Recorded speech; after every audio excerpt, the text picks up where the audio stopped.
Promutuel Montmagny-Lillet, c'est une équipe de 43 professionnels à votre service. 3 places d'affaires, un volume prime de 17 millions de dollars, mais surtout une mutuelle qui a à cœur vos intérêts et encourage les activités locales. Tout commence par la confiance. Tout commence par Promutuel Montmagny-Lillet.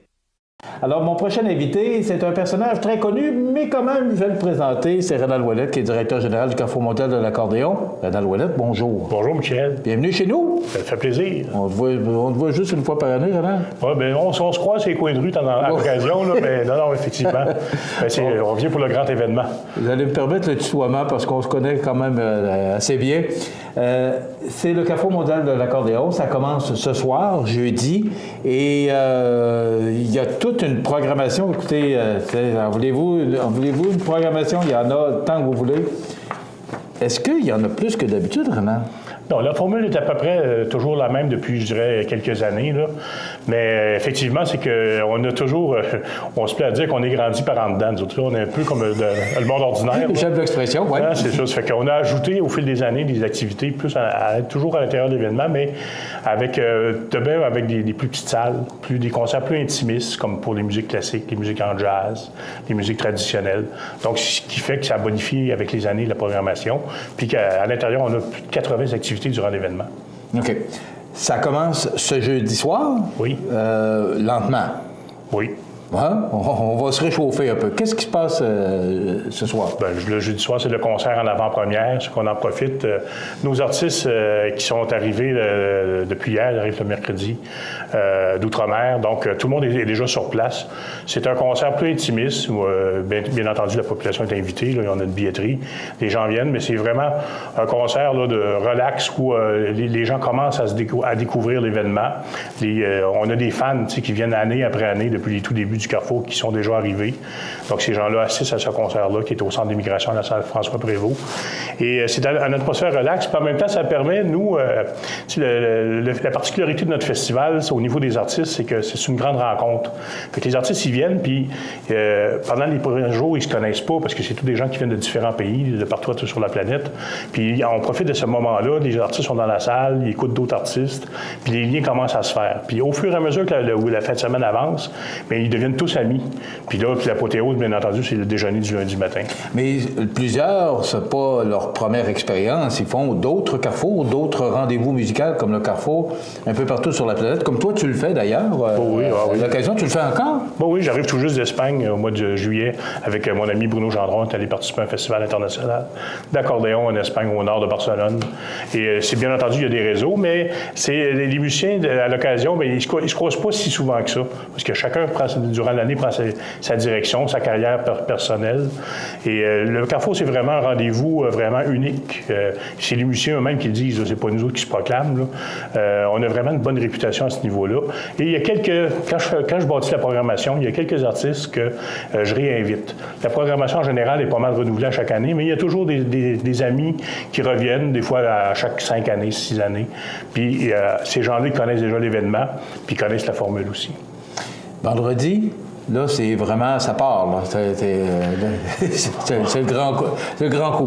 Oui. Bien, vendredi, toute la journée, dès le matin, au Musée de l'accordéon, il y a des activités. En après-midi, sur la scène extérieure.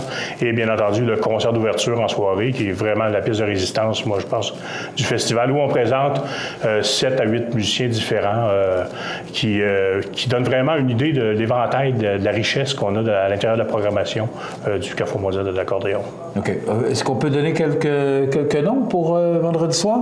Bien, il y a toujours Samuel Garcia, qui est un virtuose de l'accordéon chromatique qui nous vient de France, qui vient en duo avec un joueur de percussion. Et Samuel est déjà venu, mais ça fait quand même, je dirais, pratiquement une dizaine d'années qu'il n'était pas venu chez nous. Puis vraiment, c'est un musicien extraordinaire. Simon Tomé, qui joue le petit accordéon, le petit concertina, qui est l'accordéon utilisé surtout dans les îles britanniques, en Écosse, en Irlande, qui lui, nous vient d'Écosse, qui va faire le répertoire vraiment musique traditionnelle d'Écosse. On a des Bretons qui viennent cette année, que j'ai invité, des amis, en trio, qui font eux autres la musique des festos. Le festos en Bretagne, c'est une fête de danse qui a lieu, ça dure pratiquement toute la nuit. Puis eux, c'est du répertoire de danse typique de la Bretagne qui vont nous interpréter. 2 accordéons et chants, c'est vraiment original et typique. J'ai une Finlandaise qui joue du bandoneon. Ça, c'est une chose assez rare en Finlande. Il n'y a pas beaucoup de joueurs de bandoneon. Puis elle vient pour faire le répertoire de tango. Ça aussi, ça va être typique, puis assez original. Il y a mon bon ami Vladimir Denisenkov, qui est russe, qui lui joue du bayan, le grand accordéon de concert, qui lui, c'est un artiste là, extraordinaire qui a fait le tour de la planète, qui a présenté son instrument, son répertoire, ses compositions aussi. Puis on va présenter aussi une chose dont on est assez fiers, c'est que le Carrefour mondial de l'accordéon, on présente les artistes de partout à travers le monde, mais on en a profité aussi pour présenter les artistes du Québec. Donc, il y a Marie-Jeanne Brousseau, qui est une jeune accordéoniste de la région de Sherbrooke, qui va venir en duo présenter un concert. Puis Marie-Jeanne, elle a commencé dans les premières années, il y a à peu près une quinzaine d'années, elle faisait partie des jeunes artistes de la relève du Carrefour. Elle était toute jeune, puis maintenant, elle est rendue du niveau qu'elle se produit en concert, elle donne des concerts dans différents festivals partout. Puis c'est un petit peu grâce à nous qu'on a un petit peu allumé la mèche là, pour lui donner le goût de performer puis d'améliorer son instrument. Mais ça m'amène à te poser la question, Rénal, parce que l'année passée, on avait axé beaucoup sur la relève. Il y a eu des jeunes, parce que j'assiste au spectacle tous les vendredis soirs. Il y avait de la relève. On axait beaucoup là-dessus. Est-ce que cette année, on va pouvoir voir de la relève? Il y en a toujours. Est-ce qu'il y en a de la relève, Rénal? Il y en a, oui. Il y en a une relève extraordinaire. Partout sur la Terre, sur la planète, quand je voyage, là, je m'en vais prochainement en Italie, là, à un festival, un grand concours et festival international d'accordéon. Puis j'ai la chance, je suis invité comme membre d'un jury là-bas. Okay. Et il y a toutes les catégories. Mais dans les jeunes, vraiment, il y a des jeunes virtuoses de partout. Là. Mais ça vient de la Chine, ça vient de la Pologne, de l'Allemagne, il y en a vraiment du Brésil. Mais il y a vraiment une très, très grande richesse en accordéon. Okay, je suis content d'entendre ça parce que, bon, on voit souvent plus des adultes, mais l'année passée, j'avais remarqué qu'on avait mis de l'emphase beaucoup sur la jeunesse. Et, cette année, on parlait de Mme Brousseau, c'est ça? Oui, Marie-Jeanne. Mais est-ce qu'il y en a d'autres, des jeunes qui vont faire partie du Carrefour? Bien, il y a Vivi Maria qui était déjà venue, une jeune Finlandaise qui était déjà venue là, 3 années, je crois. Elle va revenir en duo avec une chanteuse de Laponie. C'est vraiment un répertoire spécial, très, très pointu, typique. Puis ça, c'est deux jeunes artistes. Ah non, il y en a plein. Au niveau du Québec, on en présente plusieurs. On a notre jeune de Montmagny, Alexandre Caron. Alexandre Boivin-Caron qui fait partie de la programmation depuis plusieurs années maintenant. Puis c'est vraiment un talent extraordinaire qui est ici dans notre région. Fait qu'on en profite.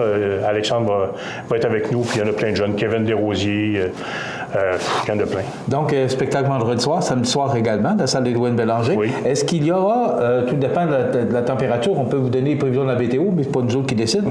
Est-ce qu'il y a toujours des spectacles, est-ce qu'ils vont dans le parc ou la nouvelle scène publique? Bien, c'est la nouvelle scène publique. L'année dernière, elle n'était pas tout à fait prête pour la période du Carrefour, mais maintenant, elle est prête. Puis tout l'été, elle est utilisée par un été chaud. Il y a eu des spectacles tout l'été là. Puis nous, on va l'utiliser cette année dans la période du Carrefour. Il va y avoir la nouvelle scène publique. On a également notre scène mobile qui va être installée cette année au coin de la rue Taché puis de la gare. On a également le coin des jeunes avec Bruno Gendron qui s'occupe. Puis à l'intérieur du coin des jeunes cette année, une particularité qu'on a depuis 2 ans maintenant, c'est que nous, ici à Montmagny, à l'École internationale de musique, on a développé une classe d'accordéon avec des jeunes de la région de Montmagny. Donc, il y a 6 ou 7 jeunes de Montmagny qui vont se présenter dans le cadre du coin des jeunes avec Bruno, à l'accordéon diatonique. Vraiment, c'est une grande fierté qu'on a aussi, parce que c'est des jeunes de chez nous, puis qui ont un intérêt pour l'accordéon. Puis ils vont faire partie du déjeuner du lundi matin. OK. On parlait de la scène mobile. C'est détaché de la gare. Ce serait Saint-Jean-Baptiste de la gare? C'est plus, on va le mettre au coin de la rue Taché, juste à côté de chez Pascal Lebel. OK. Saint-Thomas, pas Taché, Saint-Thomas, excuse. Voilà. C'est la précision que vous voulez apporter. Également, tu en as parlé tout à l'heure, c'est le 30e, ça s'en vient, c'est l'année prochaine. Oui, et déjà, on commence à avoir des idées. À quoi on peut s'attendre pour le temps? Bien là, on est en train de réfléchir là-dessus. Je pense qu'on va profiter de l'occasion du 30e anniversaire pour remodeler un peu la formule. Parce que la formule, c'est à peu près toujours la même depuis les tout débuts, mais moi, on disait toujours, on ne changera pas une formule gagnante, ça va bien. Puis, les gens sont à l'aise là-dedans, puis ils se sentent bien, puis les visiteurs continuent à venir nous rendre visite. Mais on va en profiter un peu pour modifier, peut-être des spectacles sous chapiteaux. On est en train d'évaluer ça. pour changer un peu la formule. Peut-être la formule aussi, au lieu de vendre des billets à la carte, à la pièce pour chaque concert, y aller avec une formule bracelet durant toute la période du festival. On est en train de cogiter là-dessus, puis on va sûrement trouver une solution. Est-ce qu'on est rendu? Est-ce que des changements s'imposent? Parce que c'est toujours aussi populaire, les spectacles sont toujours aussi populaires. Il faut toujours, moi je pense qu'il faut profiter justement d'un moment charnière comme ça, le 30e anniversaire, pour arriver avec quelques nouveautés. Pour aller solliciter des nouvelles clientèles, puis pour continuer à garder l'intérêt des gens pour qu'ils puissent venir. Le site Internet du Carrefour mondial de l'accordéon, naturellement, si vous voulez connaître toute la programmation. Puis, si on veut avoir des billets, on téléphone... C'est 248-7927 au Musée de l'accordéon. accordéonmontmagny.com, c'est le site web. Il y a toutes les informations. On a toute la programmation sur le site web. Il y a des exemples musicaux, des photographies, des textes, des biographies de tous les artistes qui viennent nous visiter. Écoute, bon Carrefour, on va être là vendredi soir et on y va chaque année. Donc, ça nous appartient, c'est à nous autres, le Carrefour mondial de l'accordéon. Il n'en tient qu'à nous d'y participer. Tout à fait. Donc, si on veut que ça continue à être un succès, c'est une richesse pour nous, puis au niveau du tourisme aussi, parce que c'est très bon au niveau du tourisme. Mais il semble que la participation locale est un petit peu moins forte. Il semble. De plus en plus, je pense que les gens nous découvrent. Oui, bien, tant mieux, puis on travaille pour ça aussi. Merci, Rénal Ouellette, bon Carrefour. Ça fait plaisir. Et on va être là demain soir, c'est sûr. Yes. Voilà, le Carrefour mondial de l'accordéon, ça débute aujourd'hui. Ça se termine le lundi par le brunch à la salle. Il y a toujours des billets de disponibles? Oui, salle Jean-Pierre Després, lundi matin. Oui, alors voilà, le Carrefour, ça nous appartient, c'est chez nous, ça commence aujourd'hui.